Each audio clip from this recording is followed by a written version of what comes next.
അർച്ചനാസ് tarot ലോകത്തിന്റെ പുതിയൊരു വീഡിയോയിലേക്ക് എല്ലാവർക്കും സ്വാഗതം. ജീവിതത്തിൽ എത്ര ശ്രമിച്ചാലും ചിലപ്പോൾ സന്തോഷവും സമാധാനവും അകലെയായി തോന്നും. പക്ഷെ പ്രകൃതിയിലും നമ്മുടെ ആത്മാവിലും അതിന്റെ വഴികൾ എല്ലാം ഇപ്പോഴും ഒളിഞ്ഞിരിക്കുന്നു.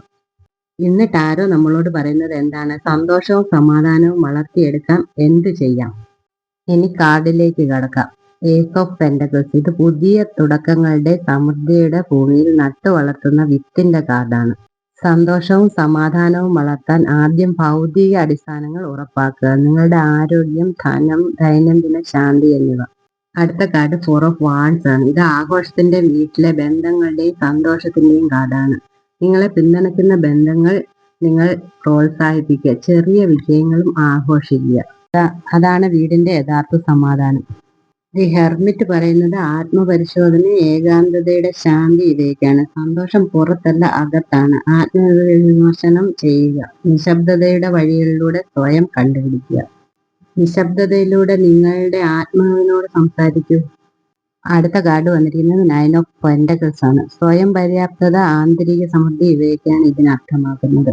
നിങ്ങൾ സ്വന്തമായി നേടിയതിനെ സ്വീകരിക്കുകയും അഭിമാനിക്കുകയും ചെയ്യുക. സ്വയം സ്നേഹിക്കുക. അതാണ് ഏറ്റവും മനോഹരമായ സമൃദ്ധി. കിങ് ഓഫ് പെന്റക്കിൾസ് പറയുന്നത് നിലനിൽപ്പും സുരക്ഷിതയും ജീവിതത്തിന്റെ എല്ലാ മേഖലയും ഉറച്ച അടിത്തറയാണ്. നിലനിൽപ്പിനുള്ള സമൃദ്ധിയും മനസാന്തനവും നേടുക. നിങ്ങളുടെ മൂല്യങ്ങൾ അനുസരിച്ച് ജീവിക്കുക. നിലനിൽപ്പുള്ള ജീവിതം സ്വപ്നമല്ല. നിങ്ങളുടെ മൂല്യങ്ങളിൽ ഉറച്ചു നിന്നാൽ സമാധാനം സ്വയം വളരും. അടുത്ത കാർഡ് ഏസ് ഓഫ് സോർഡ്സ് ആണ്. തിളക്കമുള്ള ബോധ്യം, സത്യത്തിന്റെ വാൾ ഇവയൊക്കെയാണ് ഇതിന്റെ അർത്ഥം. മനസ്സിൽ വ്യക്തത വളർത്തുകയും പഴയ ആശയക്കുഴപ്പങ്ങൾ മുറിച്ചു കളയുകയും ചെയ്യുക. സത്യം പറയാനും കേൾക്കാനും ധൈര്യം കാണിക്കുക. സത്യം കാണാൻ ധൈര്യം വേണം. പഴയ ആശയക്കുഴപ്പങ്ങൾ മുറിച്ചു കളയുക. മനസ്സിൽ വ്യക്തത പിറക്കും. അടുത്തത് ഒരു ഒറക്കിൾ കാർഡാണ്. അത് വന്നിരിക്കുന്നത് റെയിൻബോ ആണ്. റെയിൻബോ കാർഡ് ജീവിതത്തിൽ വരുന്ന മാറ്റങ്ങൾക്കും പരിണാമങ്ങൾക്കും ശേഷം ശാന്തതയുടെയും പ്രതിഫലനത്തിന്റെയും സമയമാണെന്ന് സൂചിപ്പിക്കുന്നു. ഇത് പറയുന്നത് തീവ്രമായ മഴ കഴിഞ്ഞ് പ്രകാശം വീഴും. നിങ്ങൾ ഇപ്പോൾ സമാധാനത്തിലേക്ക് കടക്കുന്നു. നിങ്ങൾക്ക് ലഭിക്കുന്ന അനുഗ്രഹങ്ങൾ തിരിച്ചറിയുക.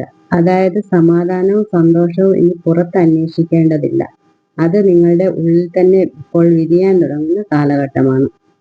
മഴയുടെ കണ്ണിന് മണ്ണിനെ പുഷ്ടിപ്പെടുത്തുന്നു. അതിനുശേഷം ആകാശം വാനവില്ല് ധരിക്കുന്നു. നിങ്ങളുടെ കണ്ണുനീർ പോലും ഒരു അനുഗ്രഹം തന്നെയാണ്. അതുവഴിയാണ് നിങ്ങളുടെ ആത്മാവ് നിറങ്ങൾ തിരിച്ചു പിടിക്കുന്നത്. ഈ കാർഡുകൾ എല്ലാം തന്നെ ഓർമ്മിപ്പിക്കുന്നത് നിങ്ങളുടെ ജീവിതത്തിൽ കൂടുതൽ സന്തോഷവും സമാധാനവും വളർത്തിയെടുക്കാൻ നിങ്ങൾക്ക് തന്നെ കഴിയുമെന്നാണ്. നിങ്ങളുടെ കുടുംബത്തിൽ സന്തോഷവും സമാധാനവും നിലനിർത്താൻ നിങ്ങൾക്ക് സാധിക്കട്ടെ എന്ന് ആത്മാർത്ഥമായി ആഗ്രഹിക്കുന്നു. ഈ വീഡിയോ ഇഷ്ടമായെങ്കിൽ ലൈക്ക് ചെയ്യുക, ഷെയർ ചെയ്യുക, സബ്സ്ക്രൈബ് ചെയ്യുക. ഈ വീഡിയോയ്ക്ക് നിങ്ങളുടെ പിന്തുണയ്ക്ക് ഒരുപാട് നന്ദി. Thank you for watching.